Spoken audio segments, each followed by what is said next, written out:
नमस्कार। भारत का संविधान असल में सिर्फ एक कानूनी किताब नहीं है, बल्कि ये एक तरह की ग्लोबल पच्चीकारी है। इसे बनाते समय दुनिया के सबसे बेहतरीन कानूनी सिद्धांतों को लिया गया और उन्हें भारत की ज़रूरतों के हिसाब से ढाला गया। तो आज के इस विश्लेषण में हम यही देखेंगे कि वो कौन से वैश्विक धागे थे जिनसे हमारे देश के शासन का ताना बाना बुना गया और ये फैसले आज भी हमारी नीतियों पर कैसे असर डालते हैं।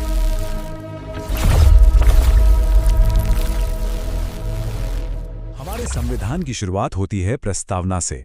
आप इसे पूरे संविधान का एक मिशन स्टेटमेंट समझ सकते हैं, जो इसके लक्ष्य और मकसद को साफ साफ बताता है। एक स्पष्ट विजन के साथ शुरुआत करने का ये तरीका खास तौर पर संयुक्त राज्य अमेरिका जैसे संविधानों से प्रेरित है। ये हमारे संविधान के नैतिक और दार्शनिक आधार को तय करता है। लेकिन सवाल ये उठता है कि इस बड़े मिशन को पूरा करने के लिए जो खास नियम, कानून और ढांचे बनाए गए, वो आखिर आए कहां से? यही सवाल हमें संविधान निर्माण की उस दिलचस्प यात्रा पर ले जाता है। तो चलिए सबसे पहले बात करते हैं सरकार के ढांचे की। ये समझना बहुत जरूरी है कि हमारे देश की शासन प्रणाली की बुनियादी बनावट आखिर तैयार कैसे की गई।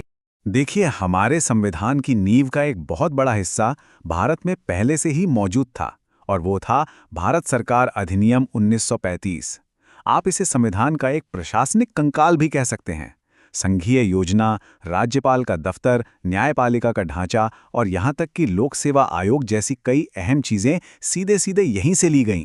ये वो मजबूत ढांचा था जिस पर बाद में दुनिया भर के बेहतरीन विचारों को जोड़ा गया। यहाँ पर हमारे संविधान निर्माताओं ने दो अलग अलग मॉडलों का एक बहुत ही अनोखा मिश्रण तैयार किया। एक तरफ सरकार चलाने के लिए ब्रिटेन की संसदीय प्रणाली को चुना, जो संसद के प्रति जवाबदेही पक्की करती है।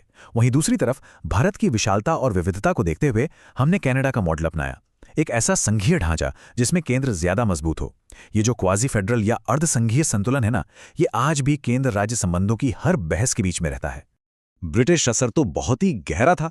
अब देखिए, राष्ट्रपति का पद सिर्फ नाम मात्र का मुखिया होना और असली ताकत प्रधानमंत्री और कैबिनेट के हाथ में होना, ये सीधा वेस्टमिंस्टर मॉडल से आता है। इसी तरह कानून का शासन, हमारी विधायी प्रक्रिया और एकल नागरिकता जैसे सिद्धांत भी ब्रिटिश परंपरा की ही देन है।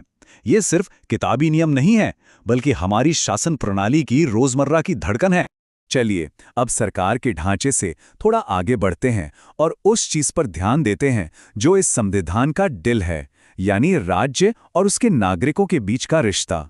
नागरिकों के अधिकारों और कर्तव्यों को तीन बड़े स्तंभों पर खड़ा किया गया। पहला, अमेरिका से लिए गए मौलिक अधिकार। ये वो सीमाएं हैं जो सरकार पर लगाई गई हैं, यानी सरकार किसी नागरिक के साथ क्या नहीं कर सकती। दूसरा, आयरलैंड से प्रेरित नीति निर्देशक सिद्धांत। ये सरकार को दिए गए दिशा निर्देश हैं कि कल्याणकारी राज्य बनने के लिए उसे क्या लक्ष्य रखने चाहिए। और तीसरा, पूर्व सोवियत संघ से लिए गए मौलिक कर्तव्य, जो नागरिकों की जिम्मेदारियों को बताते हैं। ये तीनों मिलकर अधिकार, आकांक्षा और जिम्मेदारी के बीच एक बहुत ही अहम संतुलन बनाते हैं। और हाँ, हम फ्रांसीसी क्रांति को कैसे भूल सकते हैं, जिसने हमारी प्रस्तावना को स्वतंत्रता, समानता और बंधुत्व के महान आदर्श दिए। ये सिर्फ शब्द नहीं हैं, ये वो क्रांतिकारी विचार हैं जो आज भी हर कानून और नीति निर्माण के पीछे एक मार्गदर्शक सिद्धांत की तरह काम करते हैं। ठीक है, एक बेहतरीन संविधान बना लेना एक बात है, पर यह पक्का करना कि सब उसे माने, वो बिल्कुल अलग कहानी है।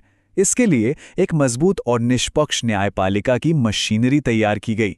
यहीं पर न्यायिक समीक्षा की शक्तिशाली अवधारणा आती है, जो संयुक्त राज्य अमेरिका से ली गई है। ये अदालतों को ये असाधारण शक्ति देती है कि वो संसद के बनाए किसी भी कानून की जांच कर सकती हैं, और अगर वो कानून संविधान की मूल भावना के खिलाफ है तो उसे रद्द भी कर सकती हैं। ये शक्तियों के संतुलन को बनाए रखने का सबसे जरूरी औजार है। एक आज़ाद न्यायपालिका बनाने के लिए भी दुनिया भर से आइडियाज़ लिए गए, जैसे न्यायाधीशों की स्वतंत्रता और उन्हें हटाने की जो मुश्किल प्रक्रिया है, वो अमेरिका से आई। सुप्रीम कोर्ट की सलाहकार भूमिका का मॉडल कनाडा से लिया गया, और कानून द्वारा स्थापित प्रक्रिया का महत्वपूर्ण सिद्धांत जापान से आया, जो ये पक्का करता है कि किसी की भी आज़ादी मनमाने ढंग से नहीं छीनी जा सकती।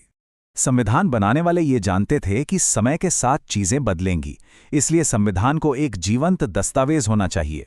इसीलिए उन्होंने इसमें संशोधन की एक प्रक्रिया भी शामिल की, जो दक्षिण अफ्रीका से प्रेरित है। इसमें विशेष बहुमत की शर्त ये पक्का करती है कि संविधान को आसानी से बदला ना जा सके, लेकिन साथ ही ये इतना भी सख्त नहीं है कि समय की जरूरतों के हिसाब से ढल ना सके। अब बात करते हैं संकट के समय की। आपातकाल के दौरान मौलिक अधिकारों को निलंबित करने का प्रावधान जर्मनी के वाइमर संविधान से लिया गया है, एक ऐसा संविधान जो खुद राजनीतिक अस्थिरता का शिकार हो गया था। ये एक विवादास्पद लेकिन बहुत ही महत्वपूर्ण प्रावधान है जो हमें हमेशा राष्ट्रीय सुरक्षा और व्यक्तिगत स्वतंत्रता के बीच के नाजुक संतुलन की याद दिलाता है। तो हमने देखा कि कैसे दुनिया भर के विचारों से हमारा संविधान बना है। चलिए अब एक छोटे से क्विज के जरिए अपनी समझ को परखते हैं। पहला सवाल, भारत ने केंद्र और राज्यों के बीच साझा शक्तियों के लिए समवर्ती सूची या कॉन्करेंट लिस्ट की अवधारणा कहां से ली? इसका सही जवाब है ऑस्ट्रेलिया। समवर्ती सूची केंद्र और राज्यों दोनों को शिक्षा और वन जैसे जरूरी विषयों पर कानून बनाने की इजाजत देती है। अगला सवाल, राष्ट्रपति के चुनाव का तरीका किस देश के संविधान से प्रेरित था? सही जवाब है आयरलैंड। ये एक अप्रत्यक्ष चुनाव का तरीका है जिसे आनुपातिक प्रतिनिधित्व प्रणाली कहा जाता है। और आखिरी सवाल, प्रस्तावना में न्याय, सामाजिक, आर्थिक और राजनीतिक का विचार कहां से आया? ये विचार पूर्व सोवियत संघ के संविधान से प्रेरित था, जो सिर्फ नागरिक अधिकारों पर ही नहीं बल्कि सामाजिक और आर्थिक न्याय पर भी बहुत जोर देता था। तो जैसा कि हमने देखा, भारतीय संविधान एक जीवंत दस्तावेज है जो हमेशा दुनिया के सबसे अच्छे विचारों से प्रेरणा लेता रहा है। ये हमें एक आखिरी सवाल पर छोड़ जाता है। आज जब हम डेटा प्राइवेसी, आर्टिफिशियल इंटेलिजेंस और जलवायु परिवर्तन जैसी नई चुनौतियों का सामना कर रहे हैं, तो हमें प्रेरणा के लिए किस देश के संवैधानिक मॉडल को देखना चाहिए? ये एक ऐसा सवाल है जिसका जवाब भविष्य के नीति निर्माताओं को खोजना होगा।